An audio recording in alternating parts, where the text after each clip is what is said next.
Ni mwe ma sɔrɔ caman sigi mɛ ka ɲɛmada ka ɲɛsin jabaraniw ma walasa faamuya bɛ se sɔrɔ aw fɛ Sherif la TV bamanankan kunnafoni na min bɛ walawalali kɛ aw ye Mali kunkan ani diɲɛ fan wɛrɛw kunkan. An b'a fɔ yen ko nin ye a kuma selen ye ka daminɛ ni Senegal jamana khalifa ba dɔ ye Tijaniya khalifa do Khalifa Thierno Mountaga Tall ale y'i sebɔ a kɔnɔ kɔrɔ ka Mali faaba Bamakɔ sɛgɛrɛ kɛrɛnkɛrɛnnen ɲɛna Bangoni Janginɛbugu Mali Silamadinɛ ɲɛmaw ka fara ɲɔgɔn kan jɛkuluba groupement des leaders spirituels musulmans du Mali ma ɲɛma silamɛya dɛmɛtɔ Ansaru ɲɛjɔyɔrɔ a Seyida Sherif Ousmane Madana Haidara ka denbaya la taama kun tɛ dɔwɛrɛ ye karamɔgɔ Haidara a ka Senegali taama senfɛ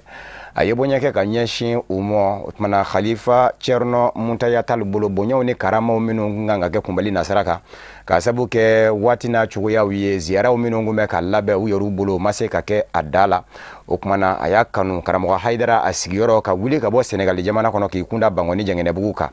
karamɔgɔ Haidara a ye salamu alaikum min foli kɛ u la Senegali jamana kɔnɔ u bɛna jaabi fɔ a yɛrɛ sigiyɔrɔ la ko wa alaikum salam barisabu ka da ka danfara danjɛ o bɛ se ka ye jamanaw ni ɲɔgɔn cɛ ka diinɛmaw ni ɲɔgɔn cɛ danjɛ tɛ yen bɛɛ lajɛlen ka ɲɔgɔn minɛ dali masa ka juruba kelen na o de fɔ n bɛ taama in bɛ don o de kadara kɔnɔ an ka maa minnu y'a bɛɛ seereya Tata Ture n'a ka jatala Mohamed Traoré kun don ka bɛn ni alamisa marisi kalo tile 8 ye Bangoni Janginɛbugu la.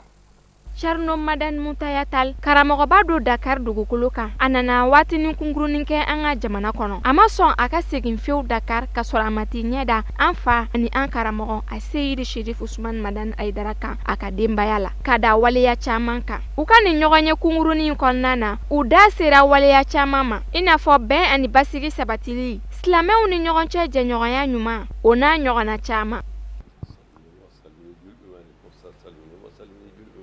a ko k'a y'a fɔ ko n'i ye Haidara fɔ k'i ye Mali silamɛw bɛɛ lajɛlen de fɔ o kɔrɔ ko ale ye Mali silamɛw bɛɛ lajɛlen fɔ an balimakɛ an'an karamɔgɔkɛ n'o ye Sheikh Sherif Ousmane Madane Haidara ye maaba dɔn a faralen don cɛw kan a jɔyɔrɔ la a ko Ala y'a latigɛ ɲina Cheikh Umar Foutiyu ka ziyaraba mun bɛ kɛ Dakar ko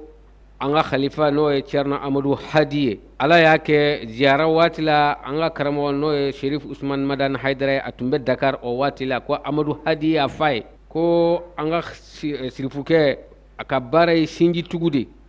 kuma in dara tulu la waati min na a ko insha Allahu ko a y'a wajibu a yɛrɛ ka k'a bɛna bɛn ni duwawu bɛ kɛ waati min a bɛna bɛn n'a ye a ko k'a y'i kanto Thierno Amadou ma ko i nana ni dunankɛ belebeleba ye bi dɛ a ko u ma se ka sirifukɛ ka hakɛ d'a ma lajɛrɛ in kɔnɔla la k'a d'a kan kow la tun bɛnnen bɛ cogo min ale balila ka na cogo min a ko u ma se ka ale ka hakɛ d'a ma a sago la a tun ka d'u ye a ka kɛ cogo min fɛn in bannen fana ziyara bannen fana ale tun kan ka wuli ka taa sirifukɛ fo a yɔrɔ la n'a bɛ yɔrɔ o yɔrɔ Dakar ka d'a kan ko bonya bɛ Mande bonya bɛ segi bɛ Mande mais o waati la o y'a sɔrɔ an ka khalifa n'o ye Thierno Amadou Hadi ye o tun perselen don a bɛ ka segin ka na k'a ka ziyaraw labɛn o de y'a to ale ma se ka sirifukɛ yɔrɔ dɔn a t'a to a b'a la sɔrɔ cogo min ko sirifukɛ ka sen ta ka taa olu ka ziyara la ko o diyara olu ye kosɛbɛ dan tɛ nisɔndiya mun na ko anw ka bi nali yan an nana de k'a fɔ a ma wa alaikum salam ka da ka ale de tun taara a ko a ma ko assalamu alaikum salam mana bila waati min na a n'a jaabili a tɛ tarde donc an nana bi de k'a fɔ a ye wa alaikum salam wa rahmatullahi ta'ala wa barakatuhu. Bi ni diinɛ nana sira minnu fɛ n'o o duden dɔw sera n'o ye Tallakaw ye i tɛ se ka Tijaniya nasira fɔ cogoya si la Mali kɔnɔ maa fɔlɔ min nana n'a ye o ye El Hadji Umar Tall ye n'o mɔden nana an ka président ka so ka na foli bila la o ye kunnabolo ni wasa de y'an bolo parce que n'a ye maa bila aw ka ɲɛmaaya la a bɛ komi baarakɛden don o jɛɲɔgɔnw kun kɔnɔna la fɛnɛ ale balimaw bɛ yen a ye Basiru Tall min fɔ o y'an ka groupement ɲɛmɔgɔ belebeleba ye Segu ka se ka groupement sigi Segu kosɛbɛ Basiru Tall ye baara caman k'a la Amadu Tall min fɛnɛ bɛ Ɲɔrɔn fɛnɛ o fɛnɛ baara caman k'a la an ka groupement kɔnɔ Seku fɛnɛ ka tɔn bɛ yen bi o ɲɛmaaya kalifalen bɛ maa min na bi o ye Thierno Amadu Tall le n'o o balimaw nana ye yɔrɔ u nan'u ka so n bɛ jɛ fɛn fɛn na n'u bɛ jɛ ka hakilila bɛɛ lajɛlen ta ni ale nana an bɛ Ala de tanu ni jɛɲɔgɔnya min bɛ yen n'o donna ni ɲɔgɔn cɛ groupement sigilen bɛ hakilila minnu kan ale kun fɛnɛ maaba de ye Senegali an ko hakili bala ni Ala na kira sɔnna fɛnɛ an bɛna fɔ an ka président n'an ka délégation ni wagati nata sera an bɛna taa taama ka taa foli k'u la ni groupement ka hakilila siraw ye. Silamɛw ni ɲɔgɔn cɛ sira bɔli o ye waleya ye min n'a bɛ jamana sinsin wa siga t'a la fiyewu ni waleya min n'a tɛmɛna kalifatal ani an karamɔgɔba ni ɲɔgɔn cɛ a bɛna kɛ sababu ɲuman ye ka silamɛw ni ɲɔgɔn cɛ jɛɲɔgɔnya ɲuman sira bɔ Mali jamana ani Senegali jamana ni ɲɔgɔn cɛ. A k'a dɔn an ni Amadu min fana bɛ ɲɔgɔn fɛ yan wallahi an dalen don a la fo ka s'a da la mɔgɔ min don yɛrɛ majigina don yɛrɛ dɔgɔyala don an ka jɛ in na a mana fara fɛn o fɛn ma i b'a sɔrɔ ale de ka layidu dafalen don ni kɔrɔ b'o la a bɛ bɔkolo de yira fɛn o fɛn bɔra fɛnba la Ala bɛ sɔn o bɛ fɛnba ladege o kumana an b'u fo an b'a dɔn u bɛ Bamako dɔn ka kɔrɔ u bɛ Mali dɔn ka kɔrɔ u k'a dɔn fana u nana min fɛ u ka kalanden de don u denkɛ n'o ye Base Tali an ye kalan kɛ o de fɛ Segu kumana ne y'u ka kalanden de ye u k'a dɔn u bɔra u ka so u nan'u ka so a ka bon yɛrɛ parce que i ka kalanden ka yɔrɔ i ka jɔn ka yɔrɔ de kumana u bisimila an fɛ yan nin don in an bɛna nin sɛbɛn histoire la fo ka se a da la. An bɛ aw ladɔnniya k'a fɔ kɛnɛ yɛrɛ bɛɛ lajɛlen kuncɛra ni dugawu kalanni ye yalasa bɛn ani kelenya o bɛ se ka sabati diɲɛ dugukolo fan 14 bɛɛ lajɛlen na. Cakɛda kura min bɛ an ka jamana kɔnɔ ni a ɲɛsinnen don malidenw kan kunnafoniw olu lasagoli ma kɛrɛnkɛrɛnnen ɲɛna subahana mansinko nasaraw ka kunnafoni sɔrɔ sira kura ko kɛn bɛ sababu ye ka na ni gwɛlɛya dɔw ye kunnafoni sɔrɔ sira kuraw subahana mansin internet nafa bɛɛ la kɔlɔlɔ bɛɛ la o tuma ni cakɛda kura in ni u k'a ma ko autorité de protection des données à caractère personnel a ka baara bɛna bɛn malidenw kan kunnafoni lakanani de ma u sigilen san dilanna de ye nin ye ka bɛn ni san dilan ye u ye kɛnɛ dɔ sigi sen kan min senfɛ u ye walawalali kɛ hali bi jamanadenw ye baarakɛ da in a ka taabolow kan a bɛ se ka kɛ sababu ye ka nafa min lase jamana ma u ye caman fɔ maaw ye o kan u kɛra ka bɛn ni sibirido marisi kalo tile 10 ye a kɛra yɔrɔ min na o ye Escale Gourmand ye min filɛ nin ye Amdalaye Ase 2000 Amadu Kamara ni Ablaye Sogodogo tun bɛ yen Sherifla TV Jabarani tɔgɔ la. Nga a bɛ fɔ i n'a fɔ service da mun sigilen don ka adamadenw gundo ka lakana i ka lahalayaw ka lakana o lahalayaw bɛ tali ka jumɛn kan a bɛ tali kɛ mɔgɔ tɔgɔ kunnafoni fɛn fɛn bɛ se ka to kari mamasana bɛ se ka ladɔnya donc o de ye données personnelles ye donc o bɛ taa mɔgɔ tɔgɔ i jamu i ka adresse i n'a fɔ i ka so numéro i ka plaque d'immatriculation i ka carte nina i ka kunnafoni fɛn fɛn b'i kan mun bɛ se k'a dɔn nin de ye nin tigi ye je prends un exemple ni ko Kamara sisan ni ko Kamara ka ca ni tɔgɔ fɔ k'a d'a kan mɔgɔ mais ni ko Kamara a bɛ baara kɛ Sherifla bɛɛ b'o dɔn donc o information fitini ninnu faralen ɲɔgɔn kan o b'a e permettre que e ladɔnya donc olu dun ye gundo ye k'a fɔ u lakananen don bi a bɛ ko n'a fɔ n'i taara mɔgɔ ka yɔrɔ la dɔrɔn i m'a sɔrɔ a t'i ka téléphone numéro jan dɛ téléphone numéro ye mɔgɔ ka lahalaya dɔ ye man ka di mɔgɔ wɛrɛ ma n'a yamaruya ma ni a tigi ma yamaruya donc an ka baara bɛ taa o bolo kan walasa ka adamadenw vraiment k'u danbe sigi u yɛrɛ ma c'est à dire que la vie privée k'a protéger. Bon an bɛ barika da Ala ye parce que n'i y'a ye an sera ka san 2 sɔrɔ Ala barika ye an bɛ Ala deli a ka san caman yira an na et puis encore vraiment an ka se ka moyen sɔrɔ ka nafolo sɔrɔ ka musaka sɔrɔ walasa an bɛ se ka sensibilisation kɛ kosɛbɛ kosɛbɛ parce que fɛn min don ni mɔgɔw ma kunnafoniya la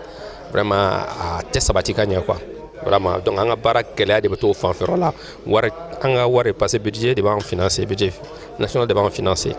bon o dun o bɛ mun bila an ka bolo kan a tɛ bɔli kɛ bon comme jamana yɛrɛ n'a cogoya don bon donc vraiment comme ko kura don il faut que an ka baara kɛ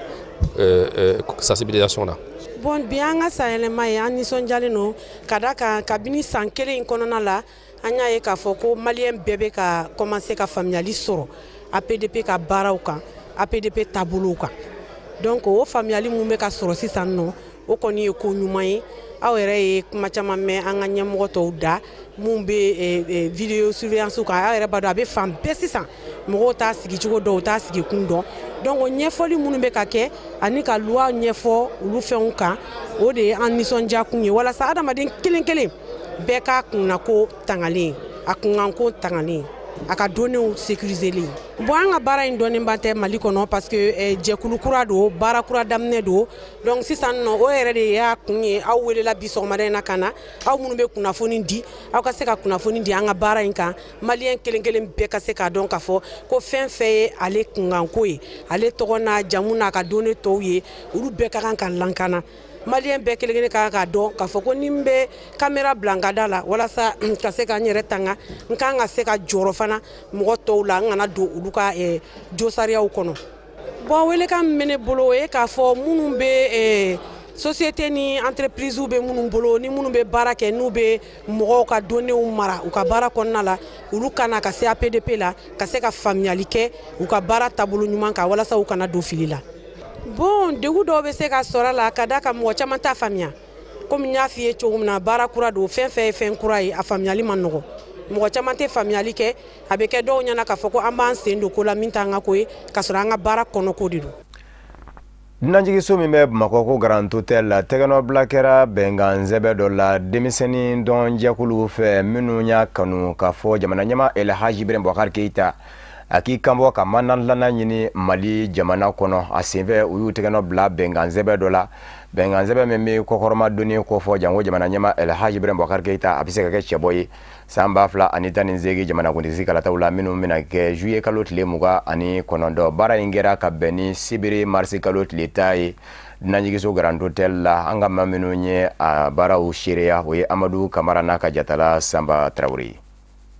Mali denmisɛnnin na ka caman ka bɔ jɛkulu 200 ana nɔnkanfɛn bɛɛ lajɛlen farala ɲɔgɔn kan ka kɛ kuluba kelen ye cɛ ani muso b'o la ka tɔgɔ kɛ mouvement IBK kanu n'a kun ti dɔwɛrɛ ye ka jamanakuntigi Elhaji Ibrahim Boubacar Keita ka kɛ tako kelen ye kalafili nata juillet kalo la. An b'a kanu bi a ka mandat filanan ɲini parce que anw denmisɛnninw ma Ibrahim ka vision de faamu sinon IBK kun nakun ye ka mandat kelen de kɛ ka jamana in di denmisɛnninw ma. Mais denmisɛnninw ma se k'u jɔ u jɔyɔrɔ de la o de la an bɛ na mandat filanan ɲini pour que ka fɛn dɔw fɔ an ɲɛna ka fɛn dɔw yira an na an k'a dɔn k'a fɔ mɔgɔ si tɛ se ka mɔgɔ si faso jɔ i yɛrɛ ma min kɛ parce que n b'o misali d'aw ma mun na Mali la anw ka kodɔn fitinin n'an ka ɲɛnamaya fitinin kɔnɔ an ma deli ka premier ministre ye yan min tun tɛ san 40 bɔ IBK y'o yira anw na IBK de y'a yira anw na k'a fɔ ko a tun bɛ fɔ an ɲɛna ko ni denmisɛnnin kɛra faama ye ko a bɛ sa joona an y'a ye k'a fɔ ja tiɲɛ tɛ o tun ye de an tɛ fɛ ka denmisɛnninw dɛmɛ donc Ibrahim ye denmisɛnnin joli kɛ faama ye yan a ye denmisɛnnin joli kɛ ministre ye denmisɛnnin joli kɛra directeur ye donc n'aw ma tugu Ibrahim kɔ n'aw ma dala ni nafa ba anw na ni jɛkuluba in u y'u bolo di ɲɔgɔn ma ka bolonɔbila sɛbɛn dɔ labɛn u ni ɲɔgɔn cɛ min n'an b'a wele ko tako kelen kalafili nata hokumu kɔnɔna na. Mais hakilina ni nisɔndiya min bɛ na anw ye baara min daminɛ nin y'a san caman ye o baara u bɛ k'a dafa de an y'a yira maliyɛnw na IBK ye garisɛgɛ de ye Mali bolo bi ni mɔgɔ wɛrɛw y'a faamu min tɛ an parti politique mɔgɔw dɔrɔn ye o ye anw ka kunkɔrɔta de ye o kɔrɔ an ye fɛn min laɲini a bɛ ka sabati donc bi u jɛkulu 200 ni kɔ k'u bolonɔ kɛ sɛbɛnna k'u bɛna IBK dɛmɛ a ka kɛ candidat ye 2018 a candidat dɔrɔn tɛ a ka gagner 2018 tako kelen na et ka tila k'u bolo fara ɲɔgɔn kan min ye nafolo min bɛ sara candidature la n'o ye caution ye ka dɔ sara o la bi o ye leçon de ye u bɛ ci min bila ka taa mɔgɔ mɔgɔ ni k'i bɛ mɔgɔ dɛmɛ i t'i jigi da a tigi ka dɛmɛ kan pour k'a dɛmɛ. An bɛ aw ladɔnniya k'a fɔ ko siga bɔra a ko la pewu n'o ye jamanakuntigi Elhaji Ibrahim Boubacar Keita a kɛlen k'i kanbɔ kura ye jamanakuntigi kalafili nata senfɛ kunnafoni in dira bi wasaden Mahamadu Jarasuba fɛ ale min yɛrɛ ye ni jɛkuluba in k'a bi bolonɔbila sɛbɛn ko bɛɛ lajɛlen denfa ye. Jamanakuntigi Elhaji Ibrahim Boubacar Keita a taabolo y'o ja u b'a fɛ tugun a ka maliko de kosɔn a k'i kun bɔ k'i kan bɔ Mali président nɔfɛ parce que min bɛ jamana ko la a ka gɛlɛn badenw a y'a lajɛ a san 4 nin na fɛn caman bɛ yen u bɛ k'o suma du ka san 10 de ma du ka san 10 u bɛ ka Ibrahim ka san 4 suma o ma k'a fɔ ko gɛlɛya bɛ yen gɛlɛya min bɛ jamana kɔnɔ bɛɛ y'a ye i y'a faamuya donc o la n'olu nana groupement club de soutien association ka fara ɲɔgɔn kan k'u bolo di ɲɔgɔn ma k'olu bɛna kɛ jɛkuluba kelen ye k'a fɔ o ma ko collectif pour que ka Ibrahim dɛmɛ a ka président ko la u tɛ k'a dɛmɛ ka bɛna wari d'u ma u tɛ k'a dɛmɛ k'o bɛna fɛn wɛrɛ k'u ye u bɛ k'a dɛmɛ ko a taabolo la a ka ɲi Mali ma bi parce que gɛrɛsɛgɛba dɔ bi Mali bolo bi Ibrahim ka to an sanfɛla la donc o la mɔgɔ minnu y'o baaraw kɛ u kan ka dɛmɛ mɔgɔ minnu y'o baaraw kɛ u kan ka fo mɔgɔ minnu y'o baaraw kɛ anw kan k'an bolo di olu ma ka min b'an kɔnɔ fɛn fitinin min b'an kɔnɔ k'o yira u la jɛlenya la pour que u ka baara ka ɲɛ u bolo. Ni lajɛrɛba in n'a tun bɛ tali kɛ bolonɔbila sɛbɛn na ni jɛkulu minnu kɛlen bɛ k'u bolo di ɲɔgɔn ma ka jamanakuntigi k'a kɛ tako kelen ye juillet kalo nata u ma dan o dɔrɔn ma u y'u bolo fa k'a tun sefa wari miliyɔn 10 k'o kɛ ka jamanakuntigi a boloma dɛmɛ n'an b'a wele ko caution. Gala labaralabaw ka tɔ ni o ye association des teinturiers sérigraphes de Bamako ye Mali fa bala ATSB u ka bureau sigi dɔ kɛra kɛrɛnkɛrɛnnenya sigida 4 na bureau sigi tɔn yɛrɛ dabakun tɛ dɔwɛrɛ ye maa minnu dahirimɛ bɛ gala labarali la ka daminɛ gala feerebaw la ka taa se basan yɛrɛ a doni gala la tigilamɔgɔw olu bɛɛ lajɛlen ka baarakow bɛ se ka nɔgɔya cogo min na a dabɔkun ye o de ye ka bɛn ni juma marisi kalo tile 9 ye Lafiyabugu Shaba tere la baaraw n'u donna ye Amadu Jalo a n'a ka jatala Ibu Abdulaye Sogodogo tun bɛ Sherifla TV Jabarani tɔgɔ la kumakan bɛ lase maa min fɛ Boubacar Traoré don.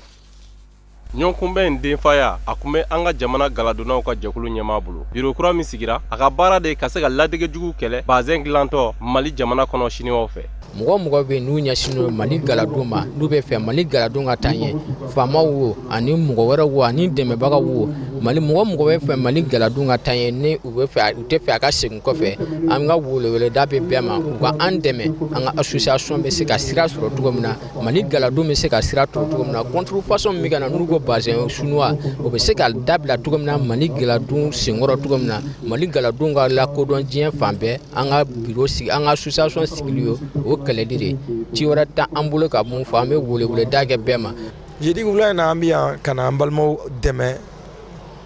galadon lakanani na parce que galadon ye fɛn ye mɔgɔ caman bɛ balo la mɔgɔw bɛ galadonna ni fini gosila ni fini sirilaw ye olu dɔrɔn tɛ hali minnu bɛ bi galador ni nuit de bazin gala kelen bɛ ka kɛ sababu ye ka événement camanba ko caman dayɛlɛn bi o artiste minnu bɛ taa dɔnkili da nuit de bazin na gala sababu tɛ taximan bɛ mɔgɔw ta gala sababu tɛ donc métier ni ko caman de nɔrɔlen b'a la n'i ye gala protéger i bɛ kɛ sababu ye ka baara di mɔgɔ caman ma donc an bɛ faamaw wele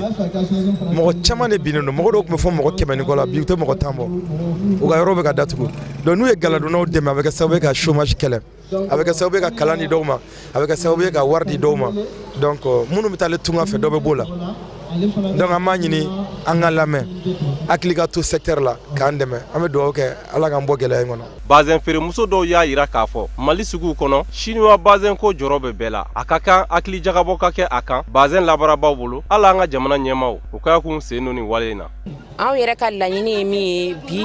an ka galadon a kun bɛ toga min na kɔrɔlen a ka wuli a nɔkɔrɔ la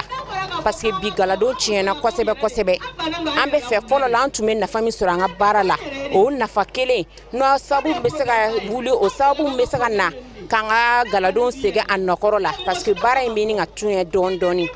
o de y'an ka bi wuladen na laɲini ye. hakili jiginna Mali galadonnaw ka jɛkulu kɛlen ka kuntilenna min ci a yɛrɛ ye o ye hali bi baara minnu bɛ kɛ u fɛ gala nasira kan bazɛnko nasira kan o ka kɛ baara cɛɲuw ye o ka kɛ baara simaw ye ladegejugu k'o kɛlɛ ani gala labaarayɔrɔ dayɛlɛli kunfɛko la o bɛ kɛ sababu ye ka sigida tiɲɛ u ka baara dɔ fɛnɛ ye ka se ka baaradaw di mɔgɔw ma. an ka jamana kɔnɔ 8 mars kalo tile 8 musolakaw tɔgɔla don gɛrɛngɛrɛnnen don diɲɛ seleke naani fandan naani bɛɛ lajɛlen la ɲɛnamayara banginedakaw fɛnɛ fɛ ni tɔn dɔ ye tɔn min ɲɛsinnen don Mali an bogotigiw ni musomisɛnw ka ko doni ma bala u kama ko association malienne pour la promotion de la jeune fille et de la femme o ɲɛnamayara cogo min na a kɛra central de football forum de Bagineda de la ma denmisɛnninw olu caman kun bɛ a kɛnɛ kan Kulukoro marabolo filanan sigida ɲɛmɔgɔw olu bɛɛ lajɛlen kun bɛ a kɛnɛ kan ani tɔ dɛmɛbaw maa minnu kun bɛ Sherifla TV Jabarani tɔgɔ la Maritu Jalo n'a ka jatala Baba Keita don. Ka d'a kan tasibila kan ka kɛ an balakaw ye san kalo 12 kɔnɔ kɛrɛnkɛrɛnnenya la marisi kalo o hukumu de kɔnɔna la centre min bɛ Baginedakaw fɛ n'an b'a fɔ a ma ko centre de football for hope 8 marisi ɲɛnajɛ sigila yen nɔ jɛkulu fɛ minnu ka baara ɲɛsinnen don muso ani bogotiginiw lakodɔnni ma i n'a fɔ baaramisɛnninw ani farikolo ɲɛnajɛ taa sira fɛ. Bon an ye fête in labɛn kɔnɔ an ye wele bila an sigiɲɔgɔn ma Baginda bɛ Kulukoro de an bɛ Kati fɛ an bɛ Kulukoro de fɛ ɲinɛ u y'a décentraliser Bamakɔ ko bɛɛ k'a k'i ka commune kɔnɔ o dun y'a sɔrɔ fiɲɛ ye ɲɔsurula bolo sɔrɔ sanfɛ anw b'a kɛ yan san o san 10 mars an b'an ka fête kɛ ɲinan an ye Kulukɔrɔlakaw wele ka Sala wele ka Manabugu wele ka Sebela wele an lamini mɔgɔw wele u kana an ka jɛ ka fara ɲɔgɔn kan sigi ja o ja gunga ɲɔgɔn tɛ n'an y'a kɛ yan ɲinɛ ni minnu ma deli k'a k'u fɛ yen olu fana tɛna kɛ san wɛrɛ o de la an ye mɔgɔw wele u kana lajɛ an bɛ k'a kɛ cogoya min na anw ta man gɛlɛn koyi anw bɛ kontan an yɛrɛ fɔlɔ kan mɔgɔ lajɛlen kɔnɔ lajɛlen de bɛ bi fɔ o de la anw yɛrɛ ka centre c'est national dɛ nka Bagindakaw yɛrɛ de fɔlɔ sago b'a la an n'a lamini an ka nin tɔ in mɔgɔ caman bɛ yan dɛ n ye Kulukɔrɔ lamini de fɔ minnu bɛ yan mais Bamakokaw bɛ yan le collectif des Amazones olu bɛ yan la coalition femmes nord sud centre olu bɛ yan u nana ka fara an kan an ka jɛ ka nin fête ɲɛnajɛba in kɛ ɲɔgɔn fɛ i ma ye musokɔrɔba kuma o kuma bɛ yan bi kɛlɛ in ka ban kɛlɛ ka ban an ka lafiya kɛlɛ man di kɛlɛ tɔgɔ man di kɛlɛ dilanbaga tɛ lafiya kɛlɛ tasuma dunbaga tɛ lafiya fo ka diɲɛ ban anw denw anw cɛw anw balimacɛw an bɛɛ tɔɔrɔ la mugu bɛ ka ci yɔrɔ min kɛlɛ tɛ yen dɔrɔn na koyi fɛn fɛn bɛ taa mugu ci olu bɛɛ bɛ bɔ sud la de ka taa kɛlɛ bɛ anw de disi la o kɛlɛ bɛ musow de disi la o la nin bi fɛti dɔn dɛ mais kɔrɔba de b'a la k'a fɔ an ka fara ɲɔgɔn kan an bɛɛ k'a fɔ ɲɔgɔn fɛ da kunnandi bɛ Ala bolo ko Ala ka barika bɔ kɛlɛ in na Ala ka barika bɔ kɛlɛ in na Ala ka an ka yɛlɛma hɔrɔnya segin an yɛrɛ ma ka nisɔndiya kɔrɔ min bɛ jamana in kɔnɔ k'o nisɔndiya n'o bɛn ni kelenya k'o lanati musow bɔra Kulukoro région fan caman i n'a fɔ Manabugu Sebela Bagineda ani Kulukoro yɛrɛ dugu kɔnɔ ka na ni don kɛrɛnkɛrɛnnen ɲɛnamaya ni dɔn ni tɛgɛrɛ ye barisabu ni fête in ye fête fila de ye ne bolo muso bɛɛ lajɛlen ka fête don nka kɛrɛnkɛrɛnnenya la centre in ka fête don centre in kabini a fitiri fɛ anw de bɛ ɲɔgɔn fɛ Suadu sera ka football féminin yɛlɛma ka kɛ centre ye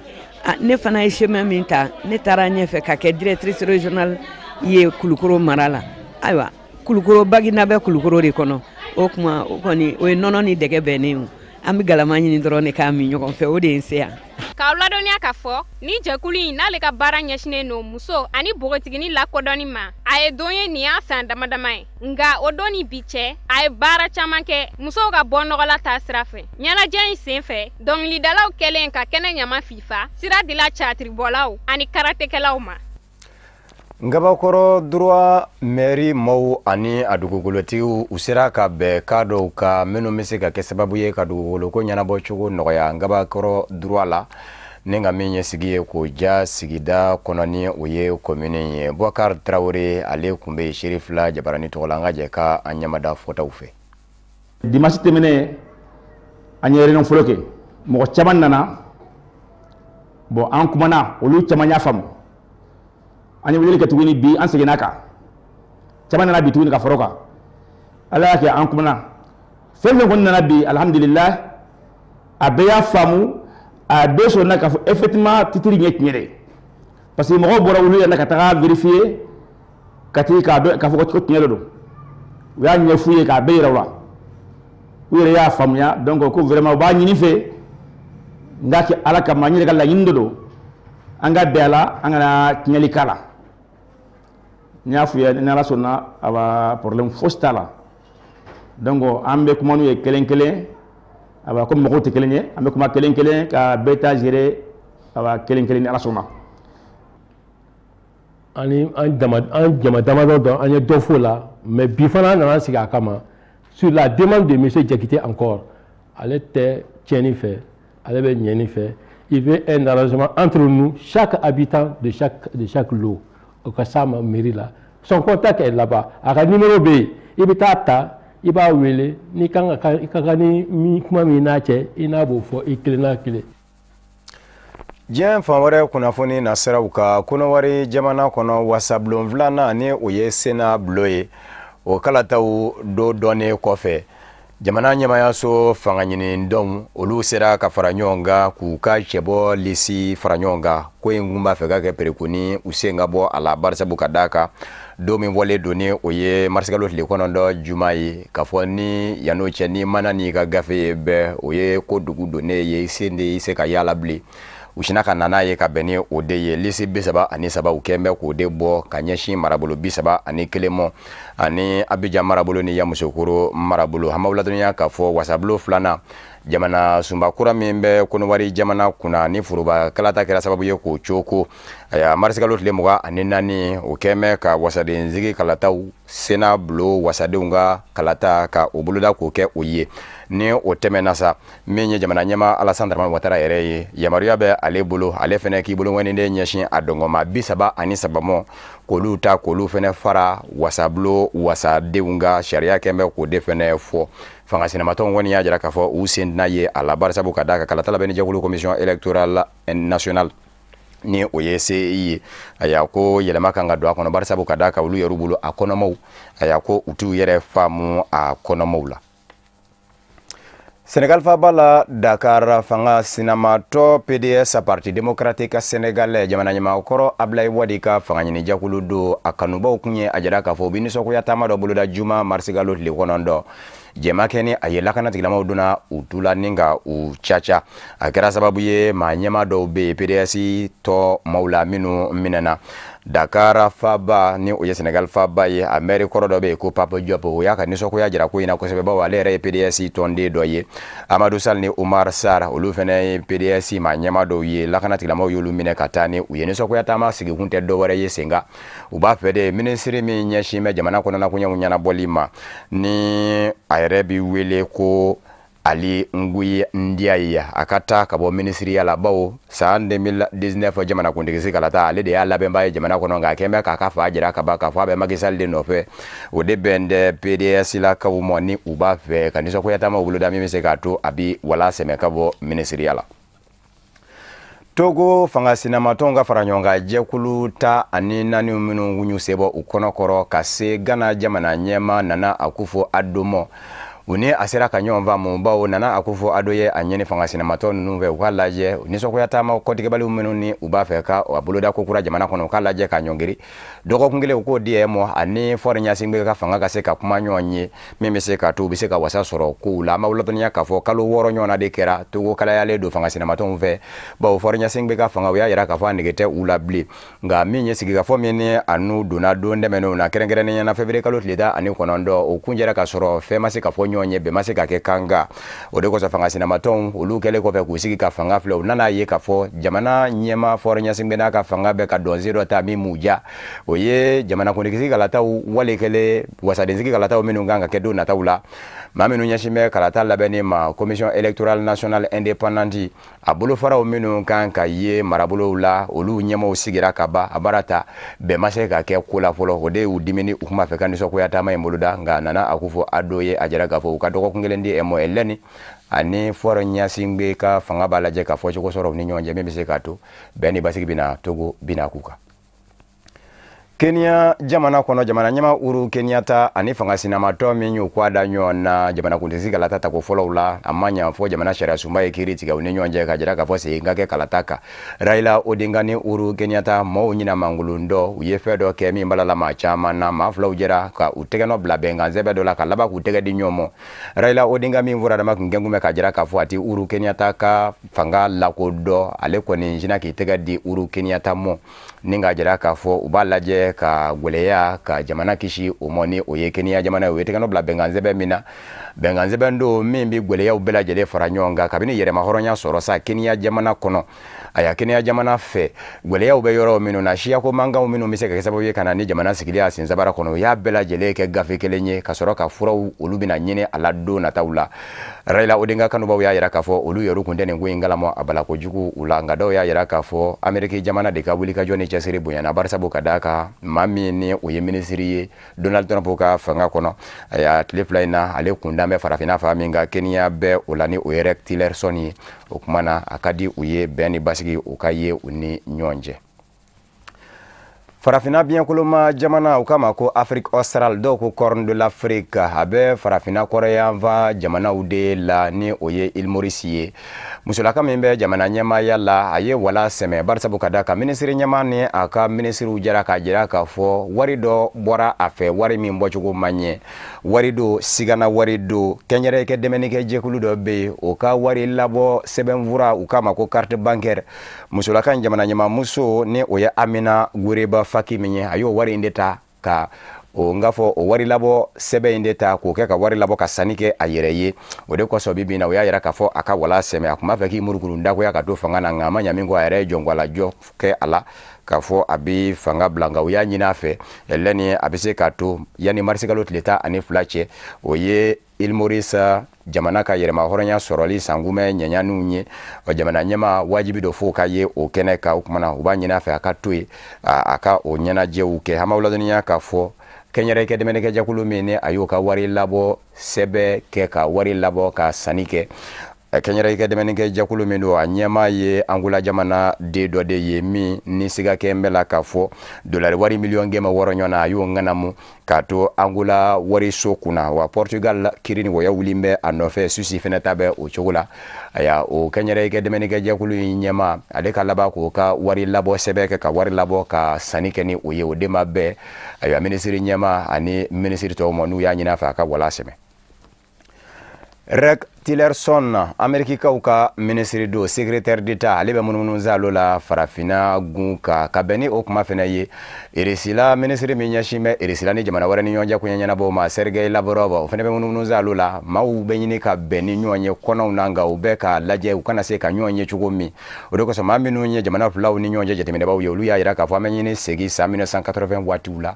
gɛlɛya kun bɛ setigi jamanaw ni ɲɔgɔn cɛ kuma min kɛlɛ siyani dɔ kun bɛ yen kɛlɛ farifalinin do jamanaw ni ɲɔgɔn cɛ setigi jamanaw ko guerre froide k'an bɛ ɲini ka segin o de mɔ Irisila ani Ameriki jamana ni ɲɔgɔn cɛ barisabu ka da ka Ethiopie jamana o faba Addis Abeba Rex Tillerson Amerikikaw ka minisiri ani Sergei Lavrov ni o ye Irisila minisiri ye u kun kan ka ɲɔgɔn sɔrɔ yen nka u y'a lajɛ cogoya bɛɛ lajɛlen u bɛ se ka fɔ ɲɔgɔn kɔ cogo min bawo bɛɛ lajɛlen kun kan ka taa bɔ farafinatɔma Union africaine jabala la ye min ye jateminɛbaw ye olu y'a yira k'a fɔ olu k'a ye k'a fɔ an bɛ ka segin a y'a kɛlɛ farifa ale la setigi jamanaw ni ɲɔgɔn cɛ san 1980 waati o ma sɔrɔ dɔwɛrɛ fɛnɛ fɛ Irisila jamana o doni kama farafina jamanaw kɔnɔ ani minnu kun bɛ fankelen fɛ ni o ye kɛrɛnkɛrɛnnen ɲɛna Zimbabwe Angola ani Mozambique a y'a Sergei Lavrov fɛnɛ ka taama fɛnɛ bɛ ka ɲɛsin olu de ma o fana b'a jira k'a fɔ Irisila jamana ni Ameriki jamana sira caman fɛ u tɛ se ka ɲɔgɔn ye hakilinaw la diɲɛ a labaara cogo la b'a jira k'a fɔ gɛlɛya bɛ jamana filaw ni ɲɔgɔn cɛ Sotelma Malitel bamananga kunnafoni bi kunjɛ ni ka farikolo ɲɛnajɛ sigilen ye senga a balakaw minnu bɛ u ye a lajɛ musow tɔgɔla don gɛrɛngɛrɛnnen marsigalo tile 8 kadara kɔnɔ ka farikolo ɲɛnajɛ dɔ labɛn parc national la o farikolo ɲɛnajɛ in aya min ye sendigɛninjɛ boli marathon ye u y'o de kɛ a bɛ kɛ sababu ye ka farikolo kɛnɛya ni ka ɲɔgɔn dɛmɛ ko sabati cakɛlaw ni ɲɔgɔn cɛ Sotelma Malitel la baara ninnu bɛɛ lajɛlen seriyara Isufu Kulubali n'a ka jatala Abdulayi Sogodogo fɛ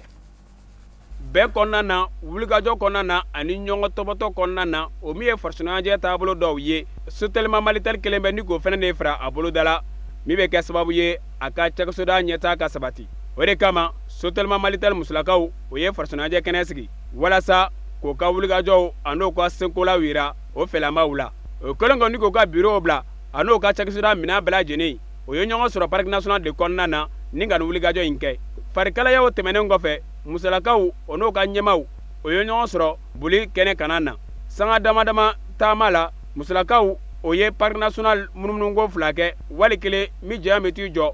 kilomɛtiri 2 bɔɲɔgɔnko la taama in senfɛ a maa si kelen ma dɛsɛ ni ka nin wulikajɔ in kɛ nin cogoya de la ka kɛ ni diɲɛ musolakaw ka fɛti ye Sotelma Malitel musolakaw o y'o ta ɲɛnamaya farikoloɲɛnajɛ da fɛ bi ye donba ye bi ye 8 mars ye donc san o san an bɛ 8 mars fêter Sotelma kɔnɔ Sotelma musow dalajɛlen don kulo la donc san o san an bɛ activité kelen ta ka a journée ɲɛnamaya donc ɲina an ye activité sportive marathon de ta donc an y'a demandé cɛw fara muso kan an bɛɛ ka fara ɲɔgɔn kan ka nin activité kɛ pour que ka Sotelma image yira an ye tagama ta kɛrɛnkɛrɛnya la u bɛ farikolo ɲɛnajɛ de yira